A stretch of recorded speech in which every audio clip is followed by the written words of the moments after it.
Okay, so I mean, not everybody has a hormone imbalance. Okay, and you may be you're one of those, I don't know, 40% of women who, hey, everything's fine. And let me tell you this: in most countries, they're not having these kind of issues, irregular bleeding, all of this stuff. Our society and our environment and our way of life, and we're going to talk about stress next and cortisol.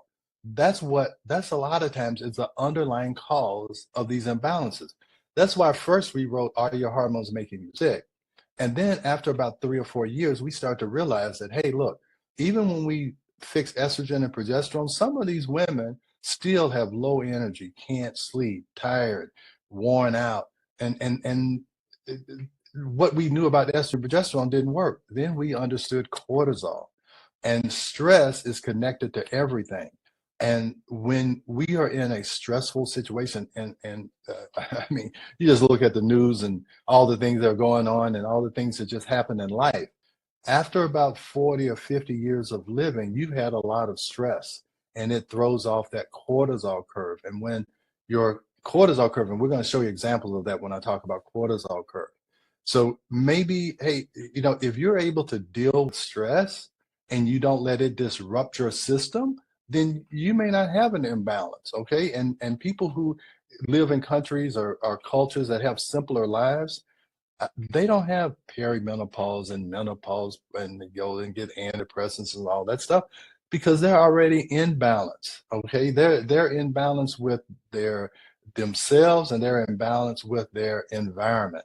So, Rebel, if you are one of those women who don't have a problem, then great. Okay, that's great. So you may not understand or you may not like connect with what I'm talking about, but I guarantee you there's a lot of women out there because I've seen a lot of them, and I'm telling you, OBGYNs would be extinct if some of these problems didn't exist. And Well, I'll I tell you, think that they definitely do, and I'm not saying that by no means I probably fly off the chart with that stress level thing, but it's it's if you don't know, like I get asked, "Are you depressed?" Why should I be? Or no, I'm definitely not depressed. But then they go with the anxiety. I'm like, maybe I'm just not understanding what anxiety's definition is because yeah. I don't think so, but other Well, people might think so. I will tell you that anxiety is really what we say un worry that has no reason for it. Okay, if you're standing on the edge of a cliff and you're anxious, that's your body saying, "Hey, don't do that. Don't do that." Your body always wants to survive. So, one of my sayings is that your body wants to live even though you keep trying to kill it.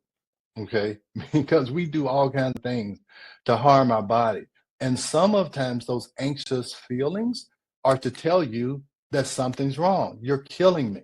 Okay, your body is saying you're killing me. That's why you're anxious. That's why you're in this fight or flight, because you're doing something against nature. You're putting me more out of balance. And so sometimes anxiety and depression is not a symptom, it's really your body trying to send you a message. All right. So that anxiety is telling you you don't have enough progesterone, or your hormones are out of balance, or your cortisol is too high or too low. So you need to take those as messages, and you need to figure out what your body is trying to tell you. And that's what my new goal is to help people interpret those messages that their body is sending them. So that's how I would explain anxiety and depression. It is really telling you that you're out of balance. If you're not living a full vital life, and that's what Ageless Blueprint is about, is how can we live a full vital life? It's about getting ourselves back in balance and back in harmony with our environment. We are supposed to be in harmony with our environment. We're not supposed to be destroying our environment, trying to rip all the minerals out of it, which takes away our nutrition, try and take away all of the trees so we can build big buildings so we can make more money. All of that is causing disharmony. And that is a stress, and that's what's causing a lot of the diseases and conditions that we are dealing with today. So anyway, so we want to look at any symptom as a message that the body is trying to tell us. Okay, if you go out and faint on the street, it may be telling that's your body telling you, hey, you don't have enough glucose, or maybe your blood count is low, or whatever. Everything is a message your body is trying to send to you. So anyway, where did I get off? Okay, we talked about why you need to look at hormones in the saliva, because that's telling you where the action is. Okay? So the two things that people come in, I'll tell you about weight loss. We said, what was on the weight loss and irregular periods or whatever. And fatigue is the other one. So I want to show you some examples of how hormones and understanding hormones can help you. And I'm going to show you how not understanding hormones can hurt you. Okay. So let's go to the first slide. Okay. So this is like a 53-year-old postmenopausal woman. She has, I think she has a stressful job. I think she's taking care of her mother who has Alzheimer's. She's married. She's working. We do telehealth because she's working, all the time. So she came in and said, she's exhausted. She's tired all the time. She has trouble sleeping. She can't stay asleep, and she's just almost burnt out. All right. So this is a cortisol curve, and I don't think I have a pointer where you can see it, but you see that green area? Cortisol mobilizes glucose so you have enough energy during the day. So you should have a normal flow of natural energy where you wake up, glucose is rolling at its highest level. You wake up, you wash your face, you get your kids off to school, you get to work. Okay, and now you can see around noon, if you see at the bottom, this is all a timeline. So at noon on the x-axis, you see that you have a little crash. And that's why in most societies that don't, behave like us, if you go to Europe and you go to Mexico, between 12 and 2 o'clock is siesta time, because that is a natural circadian rhythm that you get a little bit of a crash around noontime. And that's why you'll see shops are closed in Europe, and in some other countries between 12 and 2 is siesta time. You eat lunch, you have a little siesta. And then you're supposed to, kind of slowly decrease your energy level. You get tired at night, you go to sleep, you get a good nice restorative rest, and the next morning it's just start all over again. Okay? That black line is the patient. Okay? That light blue is when you're borderline low, and then the dark blue is when you're just totally burnt out. So she wasn't totally burnt out. But so now you can see that she has low energy during the day. Now look what happens at night. It starts to go up. So now she's starting to generate energy when she's about to go to bed. And if she even gets to sleep, if she does get to sleep, more than likely she's going to wake up around 2 or 3 o'clock in the morning. I see this pattern all the time. Okay.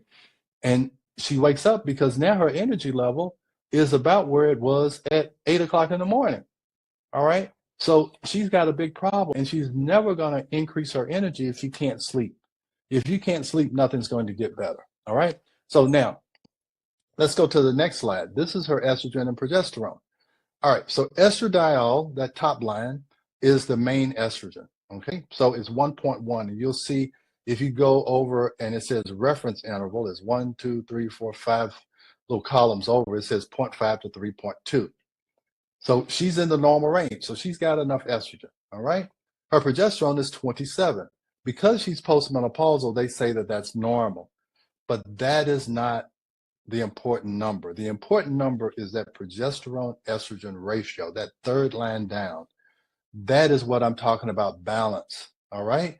Progesterone should be 200 times whatever her estrogen is. All right. So it should be a 200 to 1 ratio. So balance doesn't mean equal. It means in the proper ratio. Okay. Now, so if her estradiol is 1.1, if I want 200 times more than that, I'd say 1.1 times 200 would be 220. So for her to be in balance, her progesterone has to be 220. All right. And you see her ratio is 24.5. So she's 1/10 of what her ratio should be. All right. So she's out of balance. So she's going to have hot flashes, mood swings. And let me make this point. You don't have hot flashes because you don't have enough estrogen. As you can see, her estrogen is normal. You have hot flashes because your estrogen progesterone ratio is less than 200. Estrogen, menopause is not an estrogen deficiency problem. That is what I was taught 30 years ago. All women needed estrogen. Then the Women's Health Initiative came out and it says, no, this estrogen is causing all kinds of problems. Not every woman is low in estrogen. All right. So estrogen deficiency does not cause hot flashes. I'm going to say it again. If you're having hot flashes, it does not mean you don't have enough estrogen. Do I need to say it again, Rebel?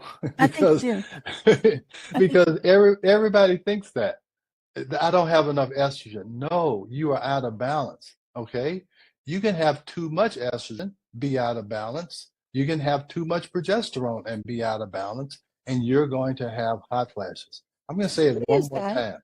What is that? Flash? Yes. Well, you just haven't experienced it, and I haven't experienced it.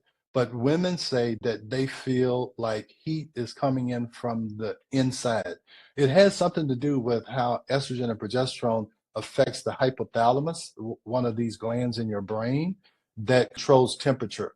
And when that's out of balance, your temperature mechanism is out of balance. So they feel like it's a heat that's burning them up from the inside. You'll even see them become flush, and you can eat, and their hair will start to get wet. They'll start fanning.